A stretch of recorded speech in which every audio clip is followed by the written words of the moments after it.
नमस्कार, आप देख रहे हैं रफ्तार मीडिया। मैं हूं आपके साथ रक्षंदा खान। आगे आप मेरे साथ देखेंगे उत्तराखंड की तमाम छोटी बड़ी खबरें विस्तार से, लेकिन उससे पहले नजर डालते हैं इस वक्त हेडलाइंस पर।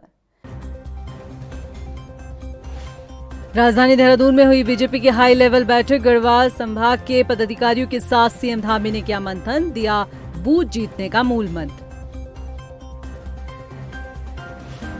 हल्द्वानी में कांग्रेस के लिए राष्ट्रीय अध्यक्ष ने फूंका विजय शंखनाद। उत्तराखंड में परिवर्तन की भरी हुंकार, कार्यकर्ताओं में भरा जोश, बीजेपी सरकार को घेरा। राज्य की 13 वीरांगनाएं तीलू रौतेली पुरस्कार से सम्मानित। महिला सशक्तिकरण के क्षेत्र में उत्कृष्ट योगदान देने पर सरकार ने दिया सम्मान। 35 आंगनबाड़ी वर्कर्स को भी मिला राज्य स्तरीय पुरस्कार। 10 अगस्त को सीएम धामी करेंगे युवा विद्यार्थियों के साथ संवाद। कार्यक्रम में आएंगे 2000 से ज्यादा स्कूलों के 3 लाख से ज्यादा छात्र। कैसा होगा अपना उत्तराखंड, रखेंगे अपनी बात। हेडलाइंस के बाद बुलेटिन में खबरें विस्तार से।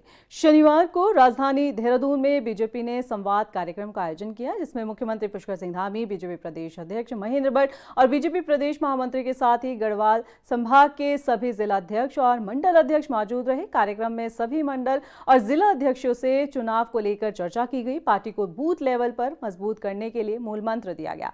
इस मौके पर सीएम धामी ने सभी जिला और मंडल अध्यक्षों को संगठन और जनता के बीच का मजबूत पिलर बताया। उधर बीजेपी प्रदेश अध्यक्ष महेंद्र भट्ट ने विधानसभा चुनाव के लिए संगठन की तैयारी पूरी होने का दावा किया है।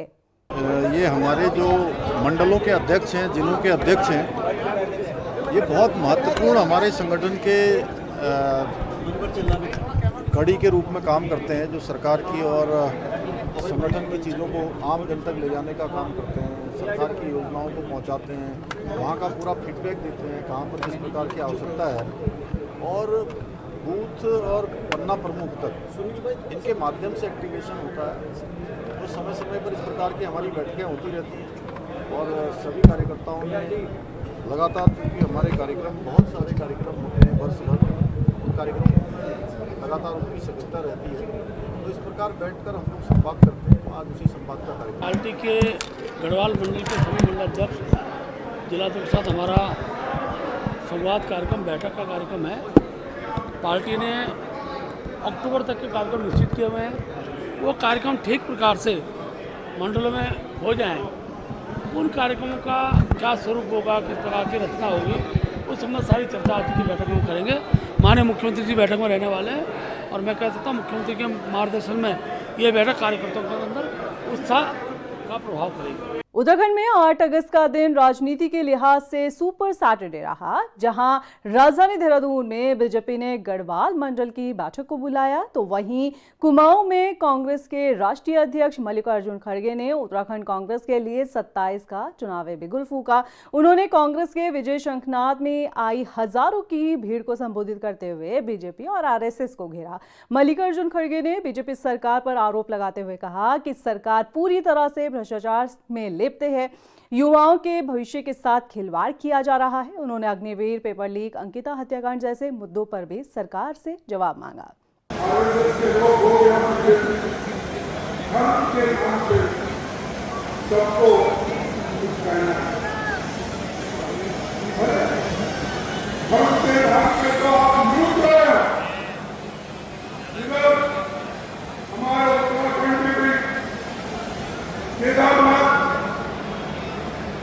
और बद्रीनाथ उधर नीचे अगर जाते हैं तो राम मंदिर लूटो बाटो लूट रहे, कोई पता नहीं। हम क्या भगवान के खिलाफ है? हमारे लोग कोई भगवान के खिलाफ है? ये लिखो, ये लिखो, ये लिखो, राम के विरोध में कोई कुछ करता है? ये लिखो यार। अरे भगवान उनकी आस्था है।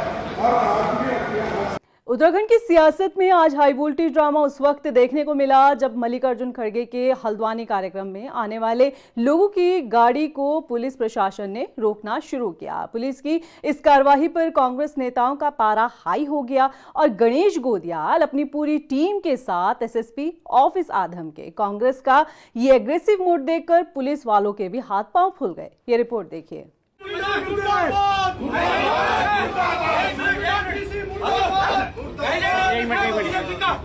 हल्द्वानी में कांग्रेस का हाई वोल्टेज ड्रामा।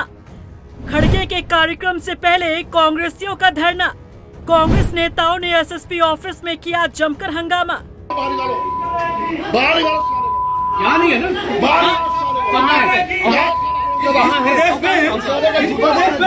उत्तराखंड की सियासत में आज उस समय बवाल मच गया जब अचानक से कांग्रेस के नेता हल्द्वानी में एसएसपी ऑफिस में आ धमकी।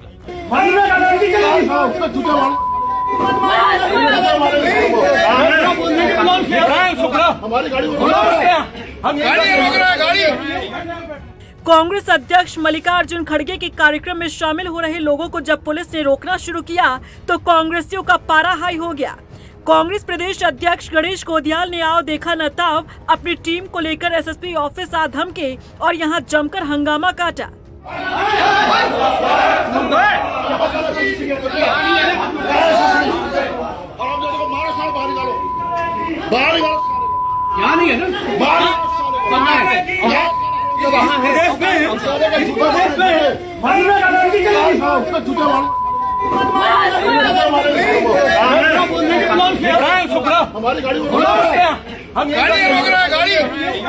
कांग्रेस ने पुलिस प्रशासन पर सभा में शामिल होने आ रहे कार्यकर्ताओं की बसों और गाड़ियों को जगह जगह रोकने का आरोप लगाते हुए मोर्चा खोल दिया।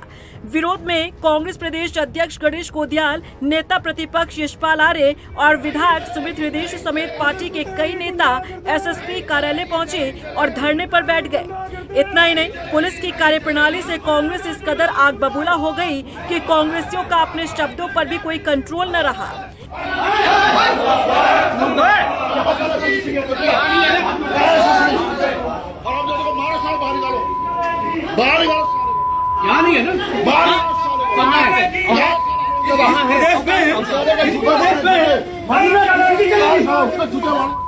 नेता प्रतिपक्ष यशपाल आर्य ने एसएसपी मंजुनाथ टीसी के लिए अपशब्दों का इस्तेमाल किया और जमकर ललकारते हुए उनके दफ्तर में आ घुसे, लेकिन एसएसपी वहां नहीं मिले। कांग्रेस नेताओं का ये हाई वोल्टेज ड्रामा घंटों तक चलता रहा।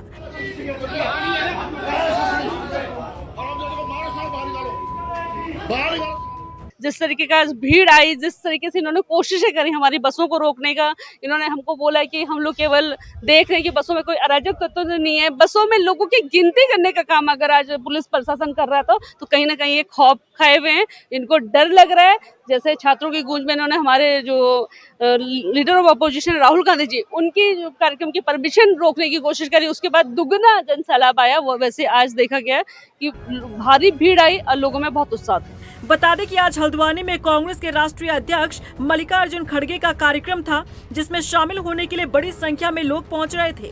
लेकिन इसी दौरान जब पुलिस ने लोगों की गाड़ियों को रोकना शुरू किया तो विपक्षी दल कांग्रेस गुस्से में फायर हो गई और पुलिस पर सत्ता के दबाव में काम करने का आरोप लगाते हुए एसएसपी दफ्तर पहुंच गई। कांग्रेस के इस हंगामे से हल्द्वानी में राजनीतिक माहौल गर्मा गया है। रफ्तार मीडिया के लिए हल्द्वानी से योगेश शर्मा के साथ देहरादून से ब्यूरो रिपोर्ट।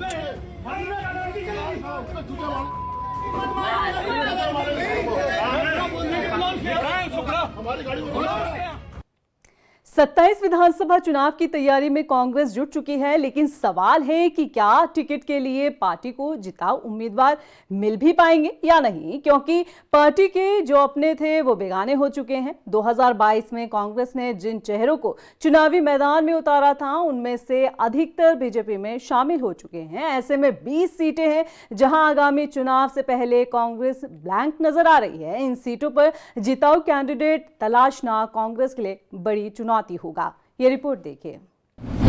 कांग्रेस के अपने हुए बेगाने 2022 में जिन्हें दिया टिकट उन्होंने ही बढ़ा दिया संकट। 20 सीटों पर ब्लैंक कांग्रेस, जिताऊ कैंडिडेट तलाशना पार्टी के लिए बड़ी चुनौती। 10 सालों से सत्ता से दूर कांग्रेस सत्ता की चाबी पाने के लिए ललाई दिख रही है। 27 चुनाव के लिए पार्टी तैयारी पर जोर दे रही है, लेकिन सवाल है कि आखिर कांग्रेस जिताऊ कैंडिडेट लाएगी कहां से, क्योंकि जो पहले मजबूत चेहरा थे उन्होंने कांग्रेस को झटका देते हुए पाला बदल लिया।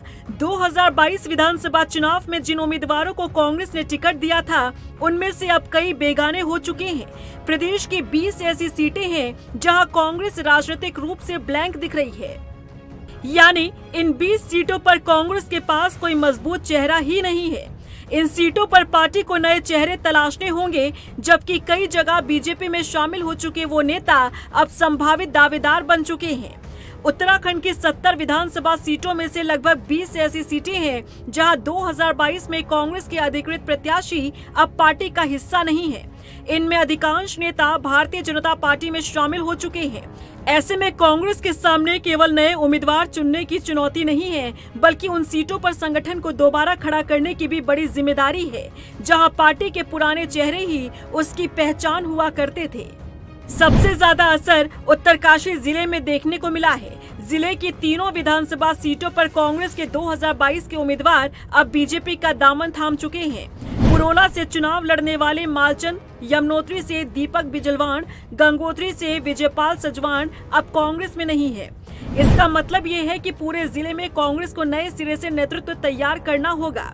इसी तरह टिहरी विधानसभा सीट से धन सिंह नेगी, धनौल्टी से जोत सिंह बिष्ट, पौड़ी से नवल किशोर, लैंसडाउन से अनुकृति गुसाई रावत, चौबट्टा खाल से केसर सिंह नेगी, यमकेश्वर से शैलेंद्र रावत, बद्रीनाथ से राजेंद्र भंडारी, खानपुर से सुभाष चौधरी, रुड़की से यशपाल राणा, कालाढूंगी से महेश शर्मा, रुद्रपुर से मीना शर्मा, भीमताल से दान सिंह भंडारी, बागेश्वर से रंजीत दास और धर्मपुर से दिनेश अग्रवाल भी कांग्रेस छोड़ चुके हैं। इसके अलावा डोईवाला सीट से कांग्रेस के वरिष्ठ नेता और पूर्व प्रत्याशी हीरा सिंह बिष्ट के निधन के बाद ये सीट भी पार्टी के लिए नई चुनौती बन गई है।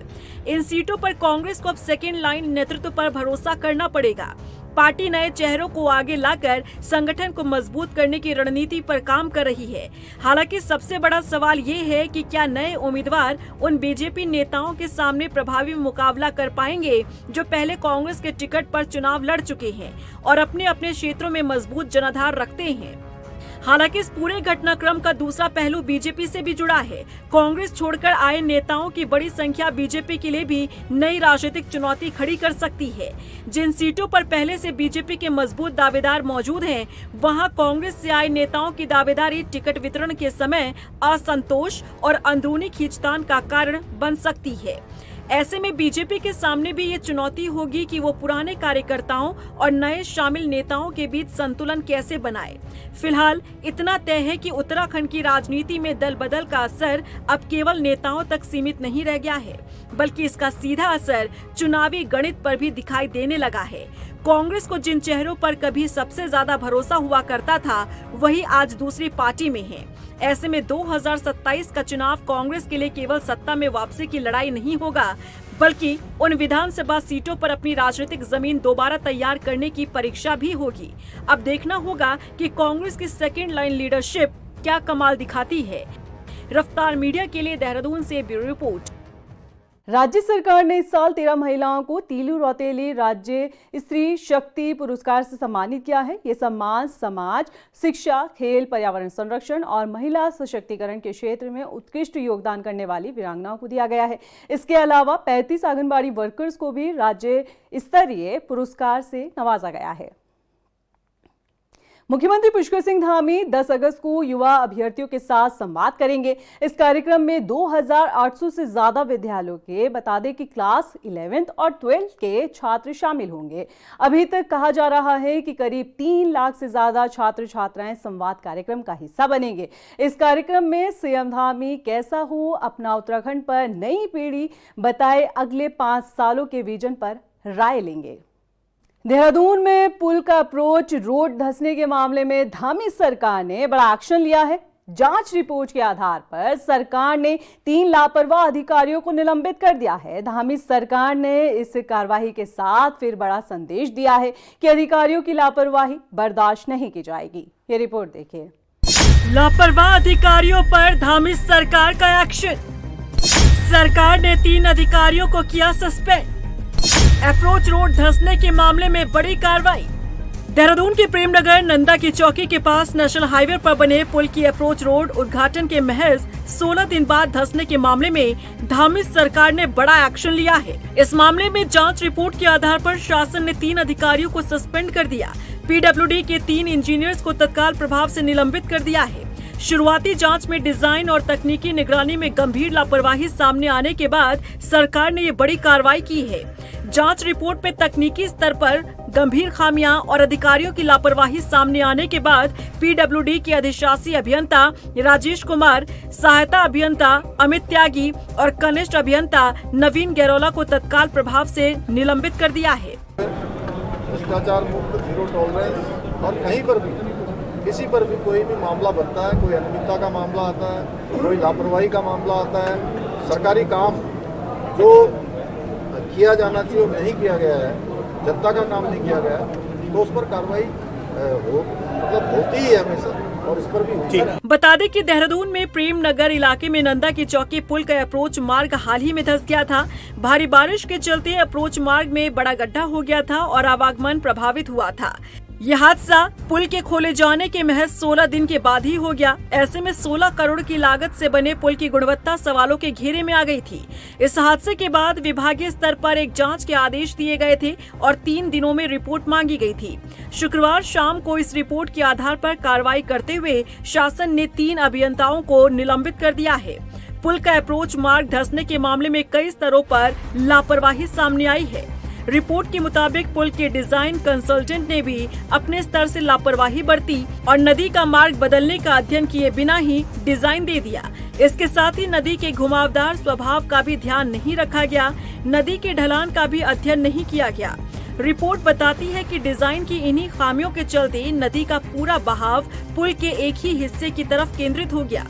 इस वजह से पुल के किनारे वाले हिस्से में भारी कटाव हुआ, जिससे अप्रोच रोड के नीचे खोखला स्थान बन गया और वो टूट गई। डिजाइन की इन्हीं कमियों को पकड़ने का काम इंजीनियर्स का था, लेकिन उन्होंने अपने काम में कोताही बरती और नतीजा ये हुआ कि पुल का अप्रोच मार्ग धंस गया। शुरुआती जांच रिपोर्ट के आधार पर 3 लापरवाह अधिकारियों पर धामी सरकार ने एक्शन लिया है। साथ ही इस कार्रवाई से बाकी अधिकारियों को संदेश भी दिया है कि लापरवाही किसी भी सूरत में बर्दाश्त नहीं की जाएगी। रफ्तार मीडिया के लिए देहरादून से ब्यूरो रिपोर्ट। भीमताल में आपदा जोखिम न्यूनीकरण पर 1 दिवसीय सेमिनार का आयोजन हुआ, जिसमें कैबिनेट मंत्री मदन कौशिक ने बता दें कि शिरकत की। सेमिनार में उन्होंने आपदा की स्थिति में राहत और बचाव कार्य को लेकर चर्चा की। कैबिनेट मंत्री मदन कौशिक ने बताया कि राज्य में आपदा प्रबंधन तंत्र को मजबूत करने के लिए आधुनिक तकनीक और बेहतर सूचना तंत्र पर जोर दिया जा रहा है। उन्होंने दावा किया है कि आपदा प्रबंधन कार्यों में धन की कमी नहीं आएगी। आज आप देखेंगे आपदा प्रबंधन तंत्र में हमारा राज्य एक अग्रिम पंक्ति में खड़ा होकर काम करने वाला राज्य है। कहीं आपदा आती है, एक राज्य उस स्वरूप में है, लेकिन हम तो भगवान से प्रार्थना करते हैं कि आपदा नहीं आए, लेकिन आपदा आने की दृष्टि में हम सबसे कम समय में पहुंचने वाले राज्यों के रूप में जो रेस्पॉन्ड टाइम है हमारा वो सबसे कम हो, ऐसा हमारा प्रयास है और हम कर भी रहे हैं। पिछले दिनों जब उत्तरकाशी की आपदा आई, आपने देखा होगा, सबसे पहले हमने वहाँ पहुंचकर और जो रिलीफ था उसको शुरुआत की है। तो आज उसी दृष्टि से नैनीताल जिले में यहाँ पर एक पूरे दिन की वर्कशॉप का आयोजन हुआ। सारे विभाग की जो आपदा की दृष्टि से पूरे जिले में क्या है उसकी पहले समीक्षा बैठक हुई और ये दोनों कार्यक्रम के निमित्त आज यहाँ पर मेरा आना हुआ है। भारतीय क्रिकेट टीम के स्टार प्लेयर ऋषभ पंत की उत्तराखंड में जमीन खरीदने की इच्छा जल्द पूरी हो सकती है, क्योंकि पुष्कर सिंह धामी यानी कि मुख्यमंत्री धामी ने ऋषभ पंत की अपील पर जवाब देते हुए उन्हें हर संभव मदद का भरोसा दिया है। सीएम धामी ने कहा है कि ऋषभ उत्तराखंड के बेटे हैं, ऐसे में सरकार उनकी मदद करेगी। बता दें कि ऋषभ पंत ने शुक्रवार देर रात सोशल मीडिया पर लिखा था कि वो पिछले 3 सालों से उत्तराखंड में जमीन खरीदने की कोशिश कर रहे हैं, लेकिन अब तक सफल नहीं हो पाए हैं। इस ट्वीट पर उन्होंने सीएम धामी से रिक्वेस्ट की थी, तो वहीं मुख्यमंत्री धामी ने भी उन्हें सहयोग का भरोसा दिया है। भी यहाँ पर लेना चाहता और ऋषभ पंत तो हमारे राज्य के हैं, यहाँ से उन्होंने बड़ा नाम किया है, राज्य का भी नाम किया है, देश के लिए भी खेले हैं, देश का भी नाम किया है, तो उनका स्वागत है। वो आएंगे, हमारे अधिकारी सब बात करेंगे, कहीं पर भी अगर उनको कोई चीज़ चाहिए तो निश्चित रूप से। ठीक है। रुद्रपुर में बीजेपी नेता राजेश बजाज ने कांग्रेस राष्ट्रीय अध्यक्ष मल्लिकार्जुन खड़गे पर निशाना साधा है। उन्होंने दावा किया है कि 27 में तीसरी बार बीजेपी सरकार बनने जा रही है। कांग्रेस नेताओं के दौरे को लेकर उन्होंने कहा है कि प्रदेश में कोई फर्क पड़ने वाला नहीं है। वहीं बीजेपी नेता के इस दावे पर कांग्रेस नेता जगदीप सिंह विर्क ने भी निशाना साधा है। उनका कहना है कि प्रदेश में जनता बदलाव चाहती है। रही बात जो कांग्रेस सोच रही कि भाजपा का पूरा साफ हो जाएगा, हरियाणा में क्या हुआ, आपका दिल्ली में क्या हुआ, आपके बिहार में क्या हुआ, आपके पश्चिम बंगाल में क्या हुआ, किसका सपोड़ा साफ हुआ। तो ये खाली दिन में ख्वाब देख रहे हैं लोग, तो रात में ख्वाब देखते हैं, दिन में ख्वाब देख रहे हैं, कुछ नहीं है। पुष्कर सिंह धामी जी ने इतना विकास किया, हर हमारा विधायक एक सेवादार के रूप में काम कर रहा है। निश्चित पुनः तीसरी बार भारतीय जनता पार्टी की सरकार बनेगी।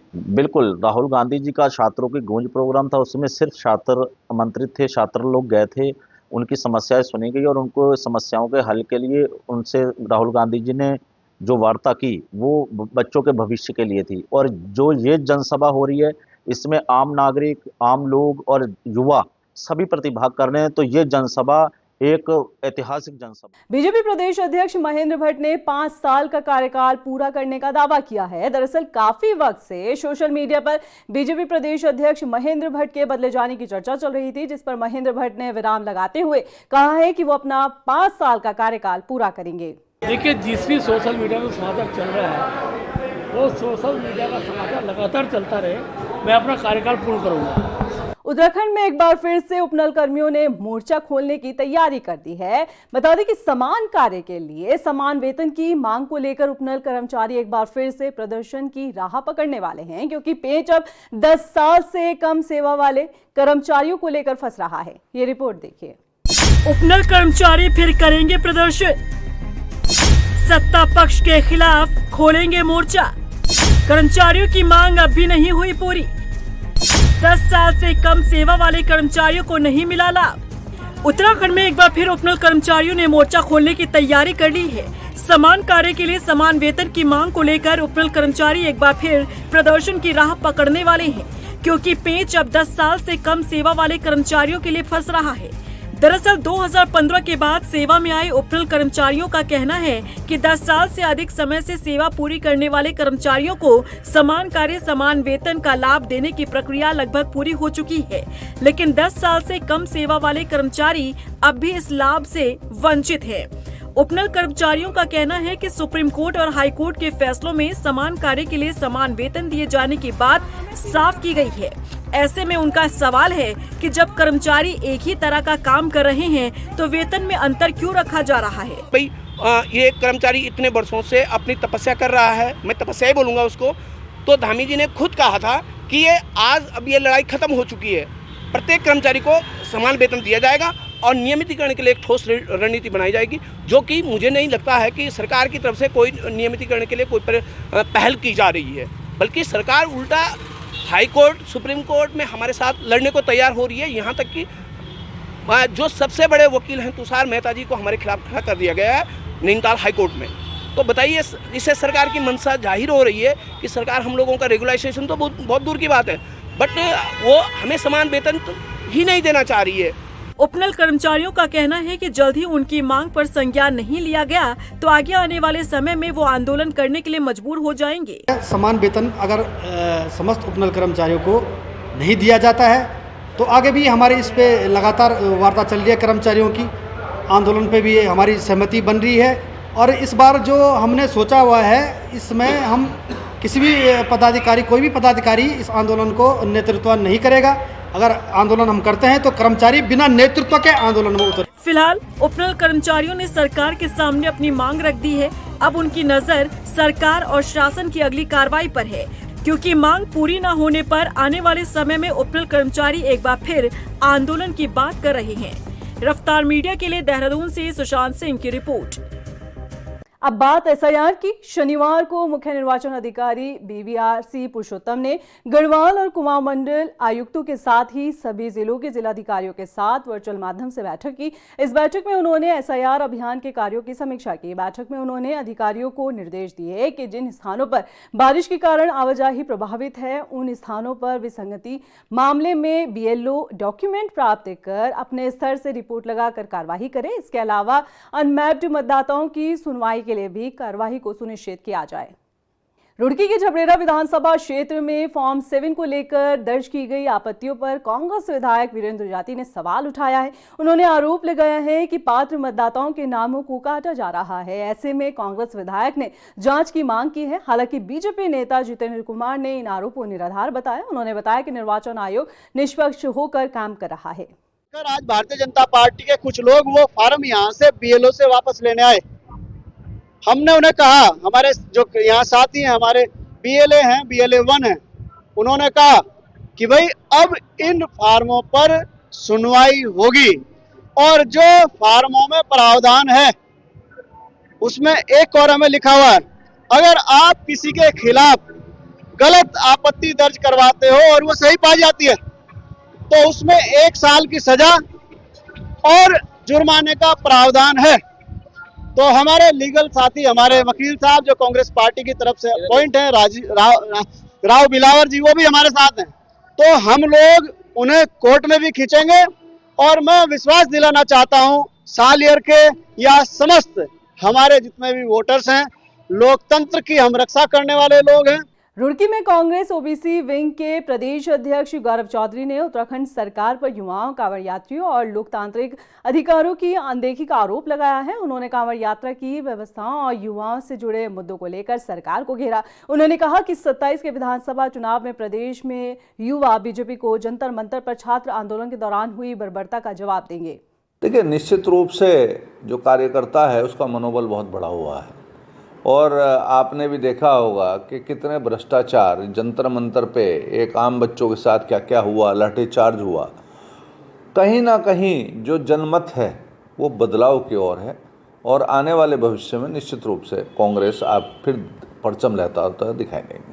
राजधानी देहरादून के ISBT की सूरत जल्द बदलने जा रही है। मसूरी देहरादून विकास प्राधिकरण ने ISBT के सौंदर्यीकरण और जीर्णोद्धार का बीड़ा उठाया है। MDD के उपाध्यक्ष बंसीधर तिवारी का कहना है कि राज्य गठन के समय बने इस बस अड्डे को अब लगभग 26-27 साल हो चुके हैं, जिसके कारण इसकी टाइल और छतें काफी हद तक जर्जर हो चुकी है।